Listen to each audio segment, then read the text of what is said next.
ইসলামের সূচনা লগ্নে মদ ছিল আরব সমাজের এক অবিচ্ছেদ্য অংশ। মানুষের দৈনন্দিন জীবনে মদ্যপান ছিল সাধারণ অভ্যাস, কিন্তু ইসলাম এই অভ্যাসকে একবারে নিষিদ্ধ করেনি, বরং ধাপে ধাপে মানুষের মনস্তত্ত্ব ও সামাজিক বাস্তবতা বিবেচনা করে মদকে হারাম ঘোষণা করা হয়েছে। আসুন এবারে জেনে নেই কোরআনের কোন 4টি আয়াতের মাধ্যমে কিভাবে ধাপে ধাপে মদকে হারাম করা হয়েছে। প্রথম ধাপে সূক্ষ্ম ইঙ্গিতের মাধ্যমে মদ না পান করার জন্য বলা হয়েছে। সূরা নাহলের 67 নম্বর আয়াতে আল্লাহ তাআলা বলেন, আর খেজুর ও আঙ্গুর ফল থেকে তোমরা একদিকে মাদক ও অপরদিকে উত্তম খাবার তৈরি করো। এর মধ্যে বিচার বিবেক সম্পন্নদের জন্য রয়েছে নিদর্শন। এখানে মদকে উত্তম খাদ্যের বিপরীতে উল্লেখ করে সূক্ষ্মভাবে ইঙ্গিত দেয়া হয়েছে যে মদ উত্তম পানীয় নয়। দ্বিতীয় ধাপে মদের ক্ষতির দিকগুলো তুলে ধরা হয়েছে।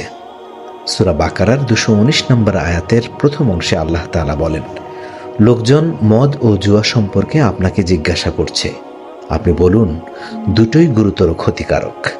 ওতে কিছু কিছু ভালো উপকারও আছে, তবে উপকারের চেয়ে ক্ষতির পরিমাণ অনেক অনেক বেশি। এখানে মদের ক্ষতির দিকগুলো তুলে ধরা হয়েছে, তবে সরাসরি মদকে হারাম করা হয়নি। তৃতীয় ধাপে নেতিবাচক মনোভাব তুলে ধরা হয়েছে। সূরা নিসার আয়াত নম্বর 43-এর প্রথম অংশে আল্লাহ রাব্বুল আলামিন বলেন, হে বিশ্বাসীগণ, তোমরা নেশাগ্রস্ত অবস্থায় নামাজের ধারে কাছেও যেও না। এই আয়াতের মাধ্যমে নেশাগ্রস্ত অবস্থায় নামাজ পড়া নিষিদ্ধ করা হয়েছে, যা মদের প্রতি নেতিবাচক মনোভাব গঠনে সহায়ক হয়। চতুর্থ ধাপে এসে মদকে চূড়ান্তভাবে হারাম ঘোষণা করা হয়েছে। সূরা মায়েদার আয়াত নম্বর 90-এ আল্লাহ বলেন, হে বিশ্বাসীগণ, নিশ্চয়ই মাদকদ্রব্য, জুয়া, মূর্তি ও ভাগ্য নির্ধারক তীরসমূহ অপবিত্র এবং শয়তানের হাতিয়ার। অতএব তোমরা তা পুরোপুরি পরিহার করো, যাতে তোমরা সফল হতে পারো। এই আয়াতের মাধ্যমেই মদকে আল্লাহ রাব্বুল আলামিন সম্পূর্ণরূপে হারাম ঘোষণা করেছেন।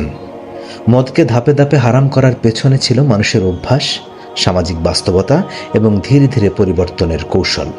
এই প্রক্রিয়ার মাধ্যমে মানুষকে ধীরে ধীরে প্রস্তুত করে তোলা হয়েছে, যাতে তারা স্বতঃস্ফূর্তভাবে মদ পরিত্যাগ করতে পারে। মহান আল্লাহ রাব্বুল আলামিন আমাদেরকে নিষিদ্ধ বস্তুসমূহ থেকে বেঁচে থাকার তৌফিক দান করুন। আমিন।